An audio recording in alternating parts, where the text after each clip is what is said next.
All right, so in this video, I'm going to discuss wholesaling as a concept of real estate. All right, but first, before I tell you the basics, I want to let you know why wholesaling makes a good, it's a good idea to wholesale real estate as a way to enter the industry.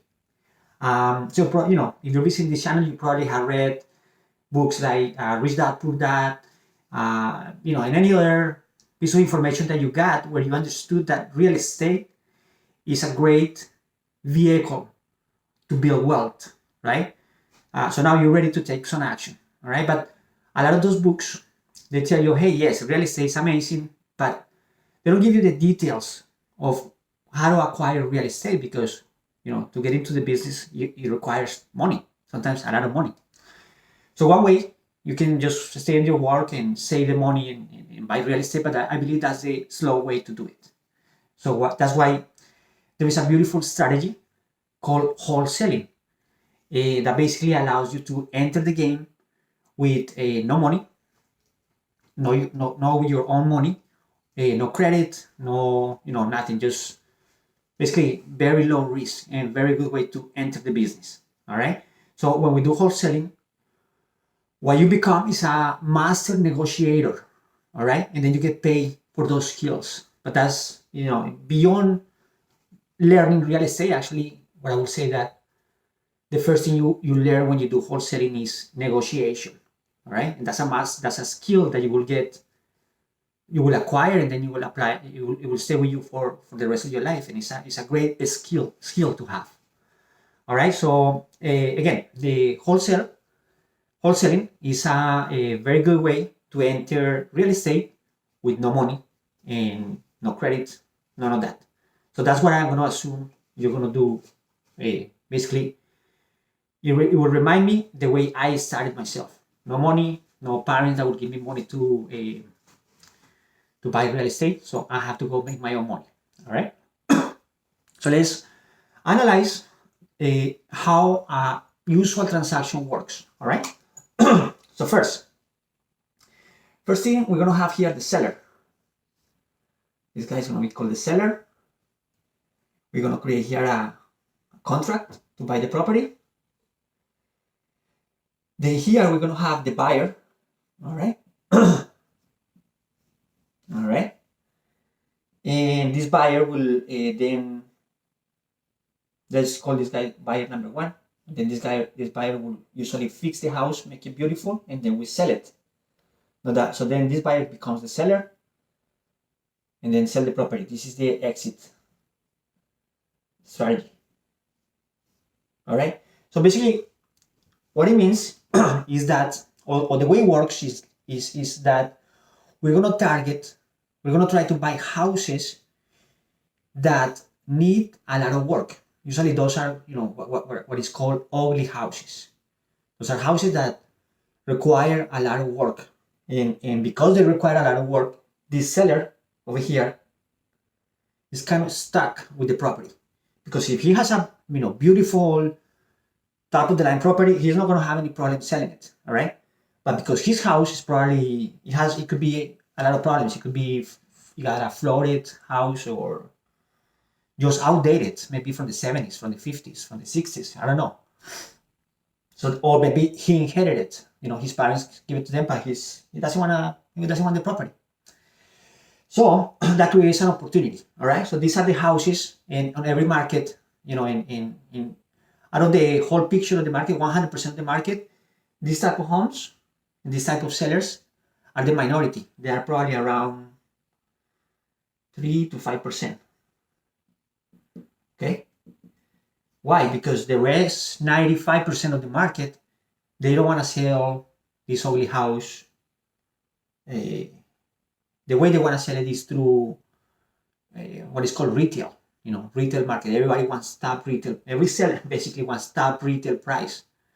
But then, reality is that, so as I said, some of these sellers will get stuck with the property. They cannot sell it. So that's when the wholesaler, which is us, we are going to be the wholesalers. That's when we come in play, because we talk to them and we tell them, listen, you have two options. You can list it with a broker, spend money on the house to make it nicer, right? And then wait and see how long it's going to take you to sell it, and then pay commissions and pay closing costs, right? So that's one option. Everybody has that option. But as a wholesaler, we come and we tell the seller of another option, which is that we're going to buy it as is. You don't have to make any more, put repairs in the house. We don't care if it's ugly. And in fact, the ugly, the better. And we're going to close quick. Sometimes when the money is in place and it's the right property, we can close in 10 days. All right, so that's good. That's another benefit. He likes that. Now he's going to get rid of the problem, hopefully in 10 days or 30 days. All right. And what else? So, that's a benefit for him. All right.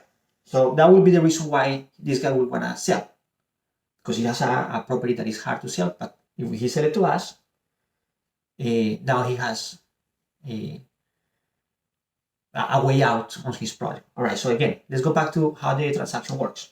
So we, as the wholesaler, we're going to contact this person, usually before it even goes into the broader market. So we contact this guy and we tell them, listen, and there are techniques, there are marketing techniques to get the message to him. But bottom line, what we want to convey is we want to basically give the message, hey, I am interested in buying a property in the area. Are you interested in selling yours? All right. So there are ways you can do with direct mail, text messages. You can do Facebook. You name it. There's a lot of channels to get to this person. But once we get to him, now the question is, would you like to sell? He says yes. Then okay, let's have a conversation. Let's negotiate. All right. Now for this to work, all right. So now let's see. This seller, we're gonna put a contract with him. We're gonna agree on a price, and later we're gonna talk what is the right price, right, for this property. But we're gonna agree on a price.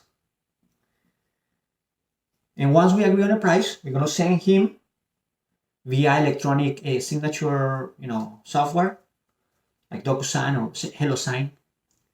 We're gonna send him this contract, which is a very simple contract, one-page contract. Very simple. It says we're gonna buy cash, closing in 30 days. And there's more. We're gonna name there who is gonna be the title company that is gonna close the transaction. And as part of this, the language of this contract, there are a couple of things. One, that the contract is assignable. All right, just one line. This contract is assignable. That's number one. And number two, that we can put another language saying that basically we have the right to cancel the contract at any time and for any reason, right? Because we wanna be able to back out of that contract if the numbers don't work. All right. Now let's talk about. All right. So we're gonna sign the contract with this guy, with us, our company, as the principal on the transaction. We are the buyer, right? We're gonna be the buyer.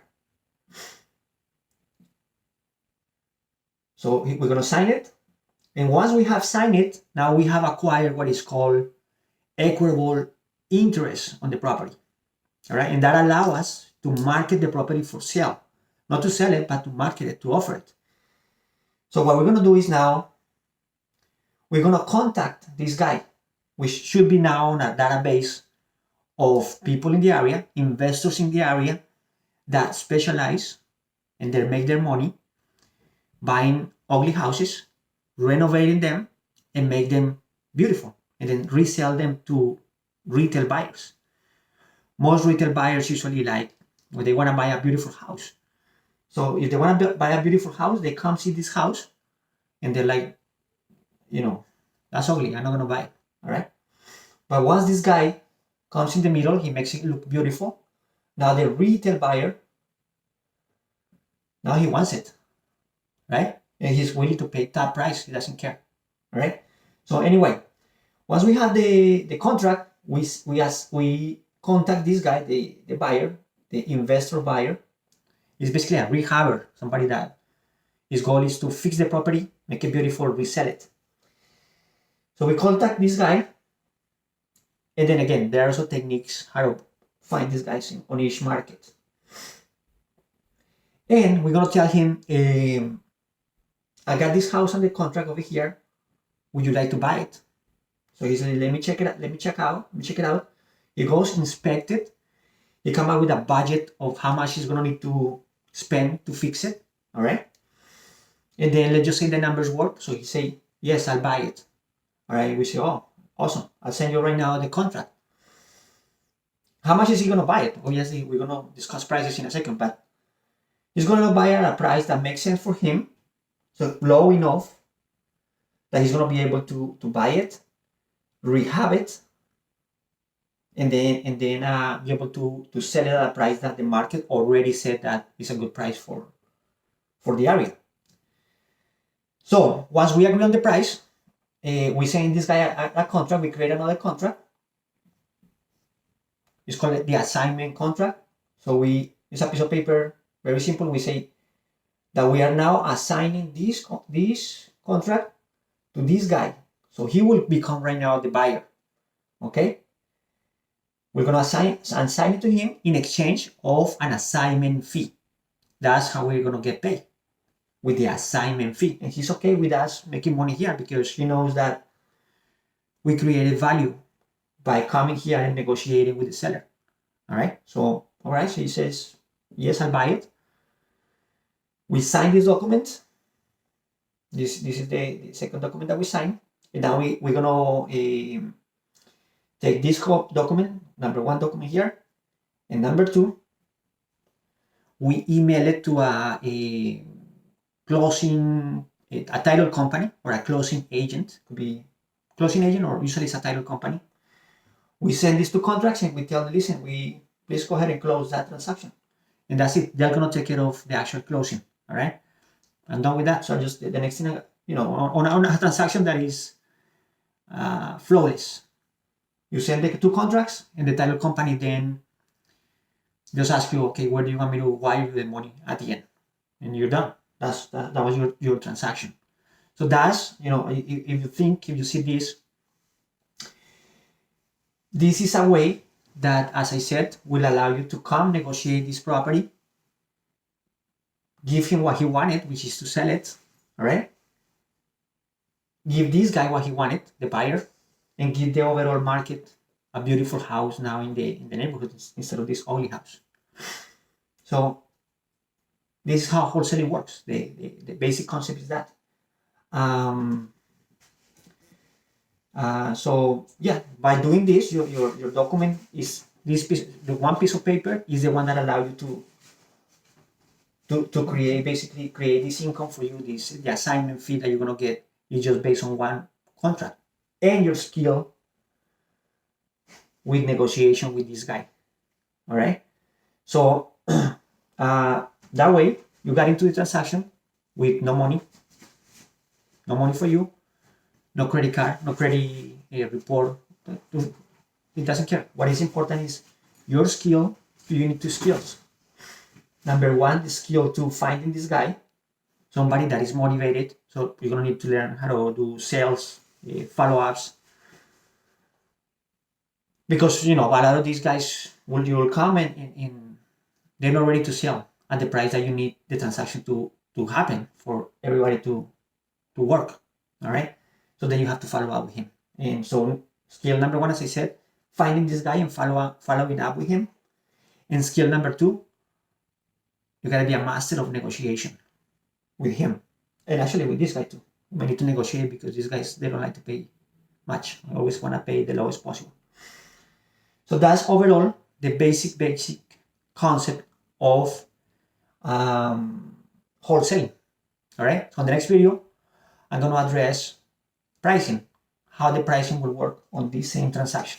See you in the next one. If you like this, please go ahead and subscribe and share it.